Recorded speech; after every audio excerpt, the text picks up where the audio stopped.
Bismillahirrahmanirrahim. Assalamualaikum warahmatullahi wabarakatuh. Hai kawan semua. Hari ini aku akan membuat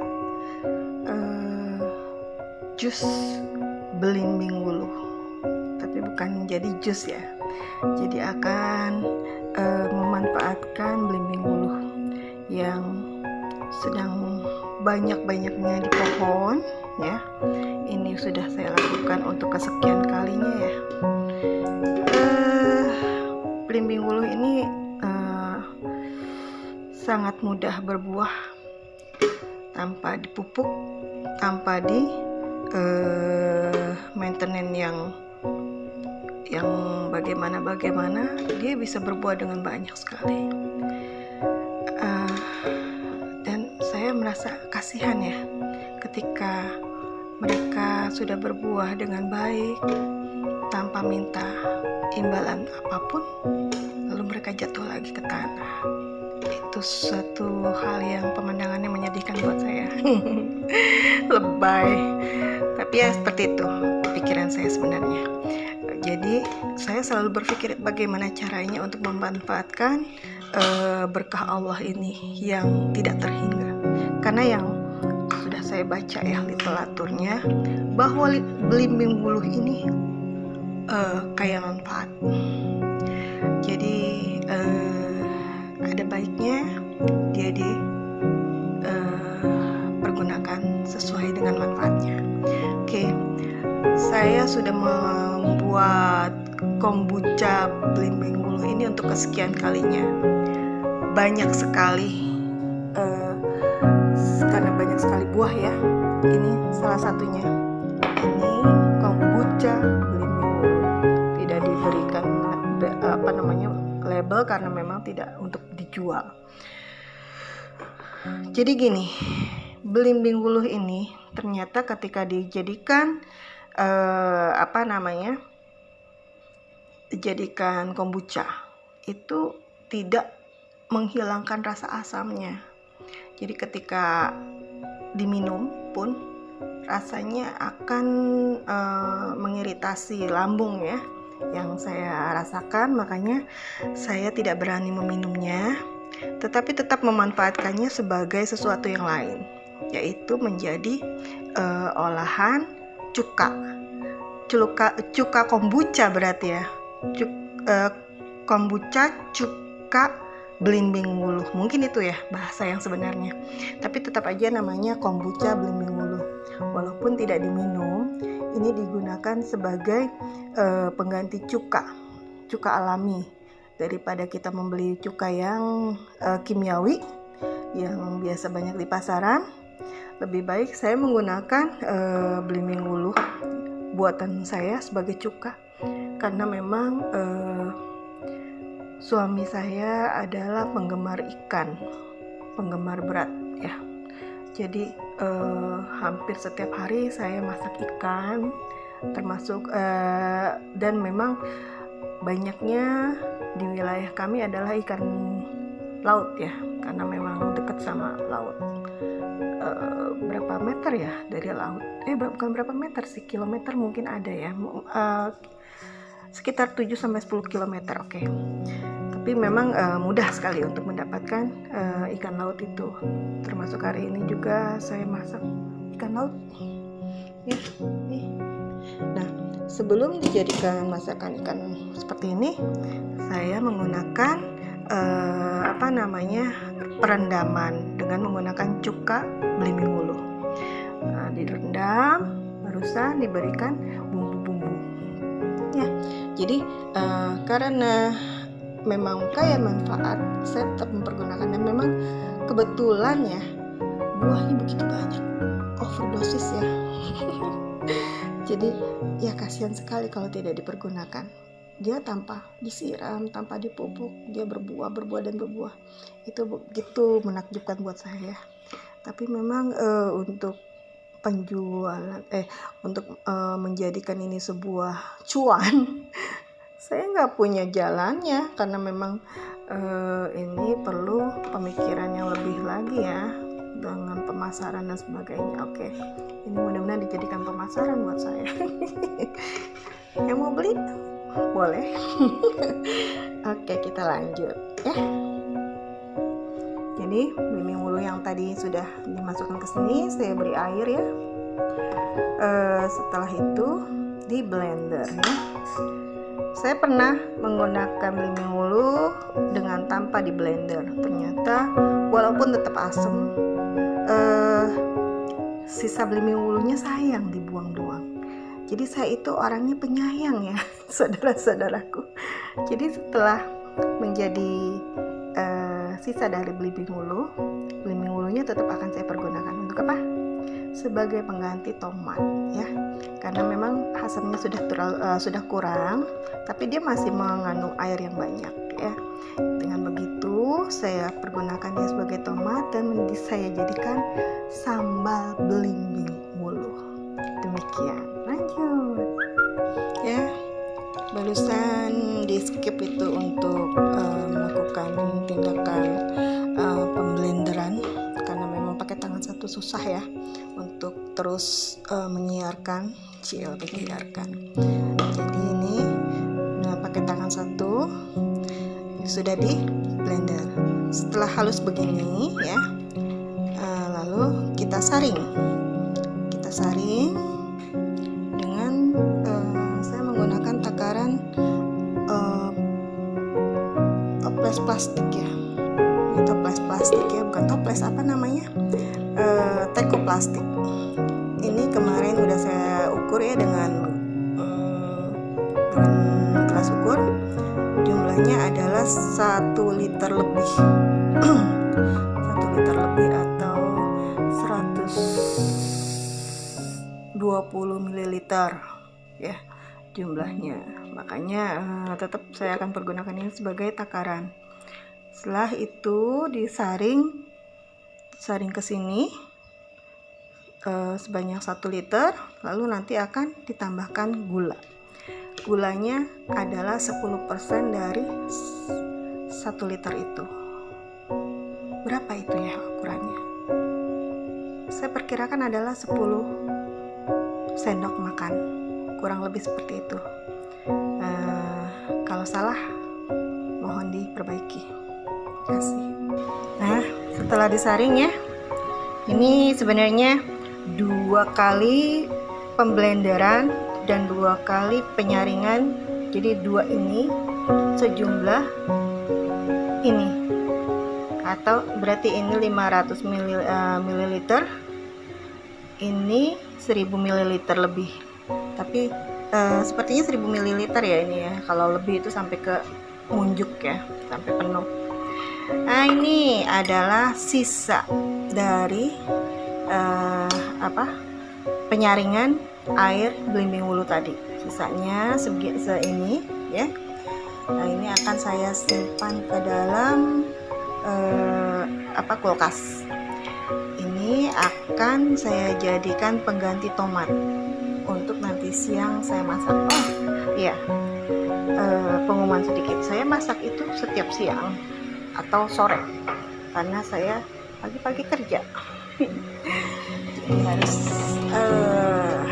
membagi waktu. Oke. Lalu setelah itu, ini tadi barusan udah saya kasih gula ya.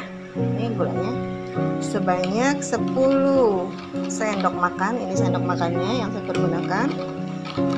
Saya pergunakan 10 gula ini ya. Diaduk sampai benar-benar gulanya itu tidak ada lagi ya.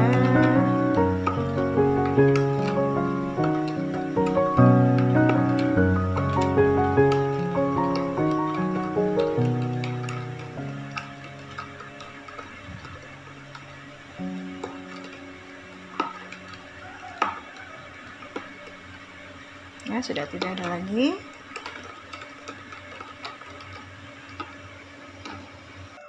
Selanjutnya, setelah gulanya sudah tercampur dengan sempurna ya, lalu kita mulai dengan menyiapkan toples wajib dengan toples yang beling ya, karena ini media fermentasi biasanya akan mengalami suatu kejadian kimiawi atau bergas ya. Jadi awal mulanya dia akan menjadi gas, pengasaman, lalu menjadi etanol. Bukan. Salah. Jadi awalnya dia bergas lalu berubah menjadi etanol ya. Makanya akan berefek mengandung alkohol. Nah, itu yang ingin saya beritahu pada teman-teman semua. Setiap fermentasi akan mengalami sifat alkalin atau menjadi menjadi alkohol ya. Makanya dia akan mengandung alkohol. Nah, yang perlu kita garis bawahi adalah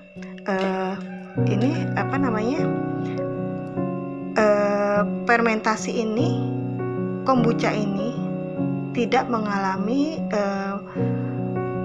pengalkoholan lebih tinggi dari 70%, di bawah 70%, ya. Jadi paling kuat 10-20%. Lalu lama-lama menjadi asam-asam dan menjadi cuka. Itu. Jadi ini untuk pengawetan sebuah zat itu sangat bagus ya, karena memang tidak akan berdampak menjadi basi. Semakin lama, semakin asam, itu semakin bagus ya. Sebagai cuka ya, bukannya sebagai minuman yang diminum langsung. Nah, ini adalah starter. Jadi ketika kita membuat membuat kegiatan fermentasi dengan menggunakan starternya adalah Scooby. Nih, Scooby-nya terlalu licin ya. Jadi memang dijepit pun gampang melorot. Ini adalah cap atau branded dari rumah kombucha, rumah fermentasi yang ada, kalau nggak salah ingat alamatnya itu di daerah Tangerang ya. Tapi memang saya belum punya alamat lengkapnya.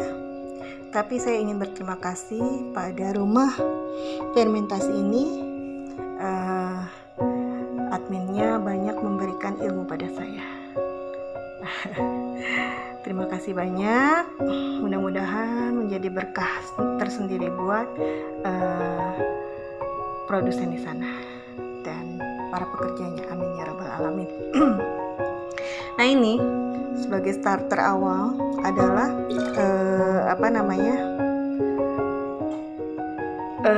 kombucha belimbing wuluh yang sudah jadi ya, dengan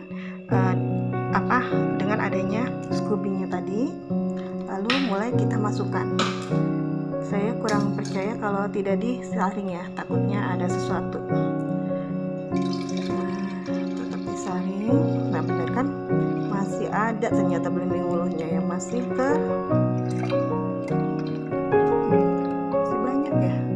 Ada tadi juga disaring.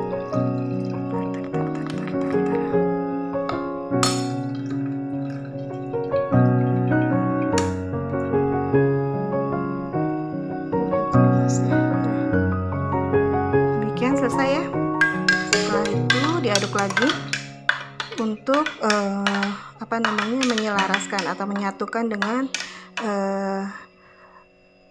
mother kombuchanya ya, atau Scooby-nya. Scooby-nya ini harus benar-benar terendam, dan kita akan mendiamkan dia minimal 7 hari, maksimal tidak berketentuan menurut saya, tapi menurut literatur yang saya baca adalah 7-14 hari dia akan menjadi cuka, walaupun dengan mode atau gaya pembuatan kombucha. Kenapa saya jadikan cuka? Tadi udah saya sebutkan karena memang belimbing wuluh ini teramat asam sekali, dan saya sudah mencobanya. Saya minum, akhirnya lambung sayanya perih. Makanya saya wanti-wanti ya untuk rekan-rekan semua. Mungkin efeknya menjadi kurus ya, tapi untuk saya lambung saya tidak kuat. Saya sudah minum, akhirnya saya menitik beratkan atau menggarisbawahi bahwa belimbing wuluh tidak baik untuk langsung diminum karena mempunyai asam yang teramat tinggi. Saya lebih lebih nyaman dengan kombucha dari teh hijau. Itu walaupun asamnya nggak terlalu asam dan segar. Itu juga bisa berefek pada diet ya. Nggak cuma itu salah satunya. Yang saya titik beratkan adalah dia menjadi diet.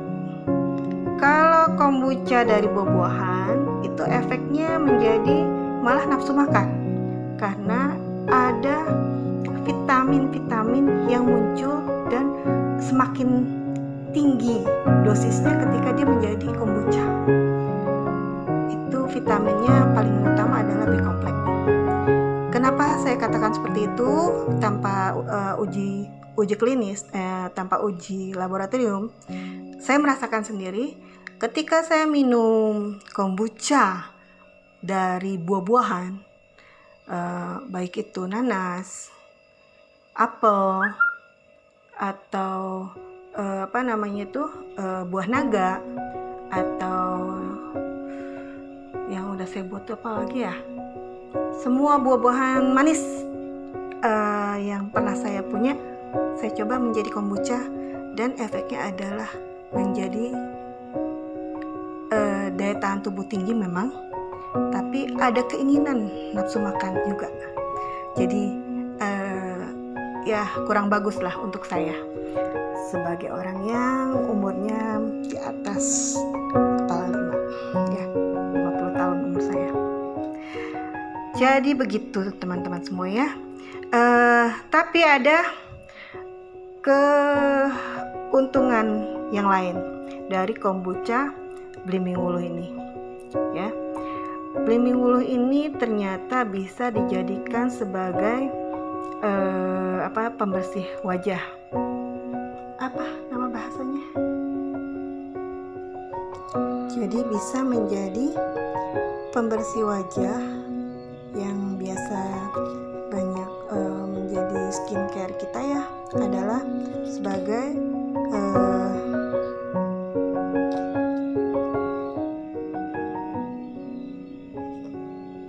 cleanser ya. Jadi cleanser atau pembersih wajah ini mempunyai pH yang menurut saya balance banget ya, karena dengan begitu wajah yang dibersihkan menjadi halus dan tidak kering. Mungkin dia mempunyai kolagen juga, tapi karena keterbatasan dari ilmu saya, itu hanya yang saya rasakan seperti itu. Semoga benar ya, mohon dikoreksi jika salah. Demikian proses pembuatan kombucha belimbing wuluh saya hari ini. Semoga bermanfaat buat teman-teman semua. Kata terakhir saya adalah pergunakan apa yang ada di lingkungan kita semua menjadi hal yang baik, menjadi hal yang berguna sebelum dibuang ya. Karena memang semua yang dari berkahnya Allah Subhanahu wa Ta'ala itu perlu kreativitas tersendiri untuk membuat kita untuk membuat sesuatu itu menjadi berguna buat kita. Demikian dari saya. Wabillahi taufiq wal hidayah. Wassalamualaikum warahmatullahi wabarakatuh. Bye. Semoga hari kalian bahagia dan sehat selalu. Amin ya rabbal alamin.